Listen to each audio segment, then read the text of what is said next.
नमस्कार दोस्तों, स्वागत है आपका अपने YouTube चैनल स्टडी जी कोड में। इस वीडियो में हम काफी इंपॉर्टेंट डेवलपमेंट के बारे में बात करेंगे, एक क्लैश के बारे में बेसिकली जो थाईलैंड एंड कंबोडिया के बीच में इरप्ट हुआ है और बताया जा रहा है काफी मैसिव लेवल पे कहीं ना कहीं चल रहा है, राइट। अगर आप देखें तो ये थाईलैंड है, ये कंबोडिया है, ये बेसिकली जो बॉर्डर एरियाज है यहाँ पे हमें ये क्लैशेज वगैरह देखने को मिले हैं, ठीक है। इसको वेरियस न्यूज़पेपर के द्वारा कवर किया गया है, जैसे आप यहाँ पे देख सकते हो CNN, more than 1 lakh people displace as Thailand Cambodia border clashes enter second day. This is second day basically, हाँ। 24 को स्टार्ट हुआ था और उसके बाद द गार्जियन का है Thailand Cambodia border dispute, 1,30,000 Thai civilians evacuated amid second day of the clash, ठीक है। तो कहीं ना कहीं एक काफी ज्यादा मेजर डेवलपमेंट हो रहा है अगर हम इस एरिया में देखें तो, राइट। तो एग्जैक्टली देखते हैं क्या हुआ है, क्या डेवलपमेंट्स हुआ है। देखो, एक सीरियस मिलिट्री क्लैश इरप्ट हो गया है between आर्मीज of Thailand and Cambodia. अगर हम देखें तो जुलाई 24 को यह स्टार्ट हुआ था, ठीक है। एंड कहाँ पे हुआ था, जो डिस्प्यूटेड बॉर्डर एरियाज है बेसिकली वहां पे हमें यह क्लैश देखने को मिला है, राइट। और अभी तक जो रिपोर्ट आ रहा है उसके अकॉर्डिंग देखें तो 14 सिविलियन और एक सोल्जर की डेथ हो चुकी है। और कईयों लोग कहीं ना कहीं इसमें इंजर्ड हो रखे हैं, राइट। कईयों लोग इंजर्ड हो चुके हैं, 14 सिविलियन और एक सोल्जर की मृत्यु हो चुकी है, ठीक है। तो कहीं ना कहीं यह डिस्प्यूट हमें यह शो करता है कि यह डिस्प्यूट बिटवीन सोल्जर्स के नहीं है बस, इसमें सिविलियन की भी जान जा रही है, राइट। तो कहीं ना कहीं ये काफी ज्यादा नेगेटिव साइन शो कर रहा है इस रीजन में।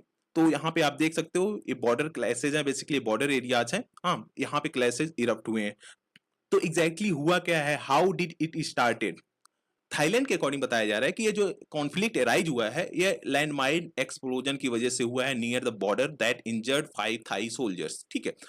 क्या हुआ है कि मतलब बताया जा रहा है कि जो नियर द बॉर्डर यहाँ पे मतलब बॉर्डर एरियाज में यहाँ पे माइंस वगैरह बिछा रखा था कंबोडिया वालों ने, आई मीन कंबोडिया जो कंट्री है उन्होंने।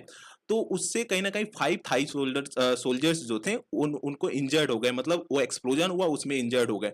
थाईलैंड कहीं ना कहीं एक्यूज कर रहा है कंबोडिया को और बोल रहा है जो ये माइनिंग लगाया गया था वो सेफ जोन में लगाया गया था। एक सेफ जोन होता है ना बॉर्डर एरियाज में, वहां पे आप उतने एरियाज में आप माइनिंग वगैरह नहीं बिछा सकते। तो उस माइनिंग को वो सेफ जोन में लगाया गया था, कहीं ना कहीं थाईलैंड के द्वारा यह एक्यूज किया जा रहा है। इन रिस्पॉन्स क्या हुआ, थाईलैंड ने एक्सपेल कर दिया जो कंबोडियन एम्बेसडर थे, मतलब कंबोडिया के जो एम्बेसडर थाईलैंड में थे बेसिकली वहां से उनको एक्सपेल कर दिया गया। और उसके उसके साथ साथ क्या किया गया, वो अपने ही जो एम्बेसडर थे बेसिकली कंबोडिया में उनको भी बुला लिया गया था थाईलैंड के द्वारा, right. Recall its own ambassador, Thailand के द्वारा यह बुला लिया गया। उसके बाद क्या हुआ, फाइट स्टार्ट हो गया, ठीक है। तो कहीं ना कहीं उस पे गन्स का, आर्टिलरीज का, रॉकेट का, एयर स्ट्राइक का, इस पे सिग्निफिकेंट लेवल का कहीं ना कहीं यूज होने लग गया, ठीक है। एयर स्ट्राइक का, रॉकेट्स का, आर्टिफिशियल आई मीन आर्टिलरीज का, गन वगैरह का थाईलैंड के द्वारा यूज किया जाने लग गया, राइट। अब यहाँ पे आप देख पा रहे हो थामोन थोम टेम्पल जो है बेसिकली यहाँ पे है, आपको देखने को मिलता है। फिर उसके बाद प्रविहर एक टेम्पल है, एक यहाँ पे है, हाँ। तो बेसिकली यहाँ पे कहीं ना कहीं नो एयर स्ट्राइक्स वगैरह काफी ज्यादा होने लग गए थे। And why they are fighting, देखो बेसिकली क्या है, इशू तो लॉन्ग स्टैंडिंग जो बॉर्डर डिस्प्यूट है उसका है, राइट। लगभग 800 किलोमीटर का जो लॉन्ग बॉर्डर डिस्प्यूट है बेसिकली उसका है। और यह जो 800 किलोमीटर का बॉर्डर में एक प्लेस है जहां पे स्पेशली एंशियंट टेम्पल है ताम्योन तोम, जो हमने देखा था यहाँ पे है ताम्योन तोम, ताम्योन तोम, राइट। और उसके बाद एक था प्रविहर, प्रविहर, ये यूनेस्को हेरिटेज साइट है, आप यहाँ पे देख पा रहे हो, ये प्रविहर है, ये ताम्योन तोम है यहाँ पे, राइट। तो इसके जो नियर अबाउट में एरियाज हैं वहां पे ज्यादा क्लैशेस कहीं ना कहीं इरप्ट हुए हैं, राइट। तो इस जो एरिया है बेसिकली ये दोनों जो टेम्पल्स हैं इनके इस एरिया के जो नियर अबाउट है वो दोनों कंट्रीज के द्वारा कहीं ना कहीं क्लेम किए जाते हैं। इन एरिया के नियर अबाउट जो प्लेसेस हैं बेसिकली ये सब जगह है, दोनों कंट्रीज के द्वारा क्लेम किए जाते हैं कि हमारा एरिया है। कंबोडिया बोलता है हमारा है, थाईलैंड बोलता है मेरा है, ठीक है। और इसी की वजह से कहीं ना कहीं हमें पास्ट में भी ऐसे प्रॉब्लम्स देखने को मिले थे 2011 में, जिसमें लगभग 20 पीपल डाइड हुए थे, ठीक है। सिमिलर क्लैश से बेसिकली 20 पीपल मरे थे। एंड एग्जैक्टली देखे तो लोकेशन लोकेशन तो हमने देख लिया, राइट। इस बारी क्या हुआ है, व्हाट हैपेंड दिस टाइम। तो अब की बारी जो हुआ है वो लगभग 6 प्लेसेस पे क्लैशेज हुए हैं नियर द बॉर्डर, जिसमें थाईलैंड के द्वारा क्या किया गया है, F-16 फाइटर जेट का यूज किया गया है। एंड बॉम्ब्स को कहीं ना कहीं ड्रॉप किया गया है, ठीक है। F-16 फाइटर जेट का यूज करके बॉम्ब्स को ड्रॉप किया गया है। आफ्टर दैट कंबोडिया ने रॉकेट अटैक को लॉन्च किया है, राइट। जब रॉकेट अटैक को लॉन्च किया तो उससे कहीं ना कहीं क्लैशेस और ज्यादा आगे बढ़ गए, और कंबोडिया के द्वारा यह क्लेम किया जा रहा है कि जो थाईलैंड के द्वारा एयर स्ट्राइक किया गया था, मतलब F-16 का जो स्ट्राइक किया गया था, फाइटर जेट से जो बॉम्ब्स वगैरह को गिराया गया था, उससे जो रोड्स हैं, जो हेरिटेज साइट के नियर अबाउट में रोड्स, प्रविहर जो टेम्पल है बेसिकली उसके नियर अबाउट में जो रोड्स वगैरह थे उसको काफी ज्यादा नुकसान पहुंचा है।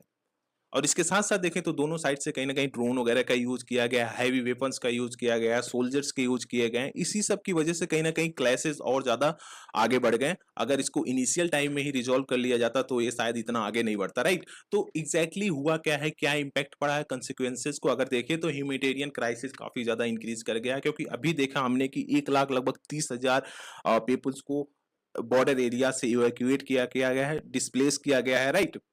और जो सिविलियन कैजुअलिटी अटैक्स वगैरह हो रहे हैं हॉस्पिटल्स पे, इसकी वजह से कहीं ना कहीं ये इंटरनेशनल ह्यूमैनिटेरियन जो लॉज वगैरह है उसका भी वायलेशन हो रहा है, ठीक है। तो ये सारी चीजें हैं जो बेसिकली काफी सिग्निफिकेंट लेवल पे अभी हमें देखने को मिल रही है उस एरियाज में, कंबोडिया और जो थाईलैंड का बॉर्डर है वहां पे, ठीक है। अगर हम इंटरनेशनल रिफोकसन जो है बेसिकली उसको देखें तो यूएन के जो सेक्रेटरी जनरल है एंटोनियो गुटरेस जो बेसिकली है सेक्रेटरी जनरल, उनके द्वारा बोला गया है कि ये सारी जो एक्टिविटीज आप लोग कर रहे हो दैट इज टू रॉन्ग, इसको जल्दी से जल्दी स्टॉप करो, क्योंकि जो ये बम वगैरह ब्लास्ट वगैरह हो रहे हैं, जहां पे एयर स्ट्राइक्स वगैरह हो रहे हैं, वो एक वर्ल्ड हेरिटेज साइट है। इसकी वजह से कहीं ना कहीं यूनेस्को भी एक तरह से इसमें आ गया है, मतलब इसमें इन्वॉल्व हो गया, क्योंकि एक पॉसिबल डैमेज हुआ है हेरिटेज साइट को, राइट। तो ये सारी चीजें हो रही हैं जो कि नहीं होनी चाहिए, स्पेशली जो हेरिटेज साइट है वहां पे। डिप्लोमेटिक ब्रेकडाउन की देखें तो दोनों कंट्री का जो डिप्लोमेटिक रिलेशन है वो कोलैप्स हो गया है, मतलब एक तरह से बर्बाद हो गया है। और एक तरह से प्रोलॉन्ग कॉन्फ्लिक्ट को यह कहीं ना कहीं शो कर रहा है, रिस्क ऑफ प्रोलॉन्ग कॉन्फ्लिक्ट हमें देखने को मिल रहा है यहाँ। ऐसा हो सकता है कि वो वार 2-4 साल तक चले, राइट। अगर देखें तो दोनों कंट्रीज आसियान के मेंबर हैं, both countries are the ASEAN members, making this clash an unusual and dangerous development within the bloc. तो अगर लेट से आसियान आसियान के मेंबर है, आसियान के द्वारा कोई भी अगर ऐसा स्टेप लिया जा रहा है, राइट, मतलब कुछ मेजर डेवलपमेंट के बारे में स्टेप लिया जा रहा है, तो कहीं ना कहीं दोनों कंट्रीज में से कोई एक कंट्री ब्लॉक कर सकता है, कुछ अदर स्टेप ले सकता है। तो इससे क्या होगा कि आसियान में जो वेरियस प्रॉब्लम्स क्रिएट हो सकती है, मतलब कुछ ऐसा अगर रेजुलेशन पास वगैरह होता है तो उसको स्टॉप कर दिया जाएगा एंड ऑन, ठीक है। तो ये सारी चीजें हैं जो कि नहीं होना चाहिए। And what are the leaders thing, leaders जो वहां के दोनों कंट्रीज के लीडर्स हैं उनके द्वारा क्या एग्जैक्टली बोला जा रहा है। थाईलैंड के द्वारा बोला जा रहा है कि कंबोडिया ने स्टार्ट किया था ये वार, अटैक किया था हमारे सिविलियंस पे, इसी वजह से हम रिटेलिएशन में ऐसा मेजर्स लिए। कंबोडिया के द्वारा बोला जा रहा है कि हमारे पास कोई ऐसा चॉइस नहीं था बट टू डिफेंड आवरसेल्फ, मतलब जब थाईलैंड ने अटैक करना स्टार्ट कर दिया था तो उसके बाद हमारे पास कुछ ऐसा चॉइस नहीं बचा कि हम मतलब कुछ बातचीत करें या कुछ और तरीके से इसको रिजॉल्व करें, बट हमें डिफेंड कहीं ना कहीं करना था। इसी वजह से हम लोगों ने मिसाइल्स वगैरह दागना स्टार्ट कर दिया, ठीक है। वी डिडंट टारगेट सिविलियंस, और ये भी बताया जा रहा है कंबोडिया के द्वारा कि हमने सिविलियंस को टारगेट नहीं किया था, राइट। अब यूएन आता है बीच में और उसके द्वारा बोला जाता है कि आप फाइट को स्टॉप करिए और डायलॉग पे कहीं ना कहीं रिलाई करिए, आई मीन बातचीत करके इस मसले को रिजॉल्व करिए, राइट।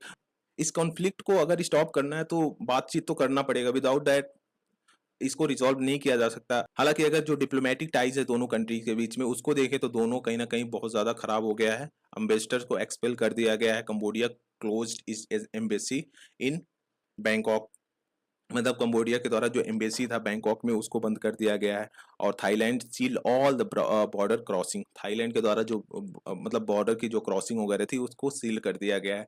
तो देखो सिंपल सी बात है भाई, अगर इसको रिजॉल्व करना है तो बातचीत तो करना पड़ेगा। अब देखते हैं क्या मेजर डेवलपमेंट और आता है आगे, जैसा आएगा उसी के अकॉर्डिंग हम वीडियोस बनाएंगे, ठीक है। Thank you for watching, please do like share and subscribe, thank you guys.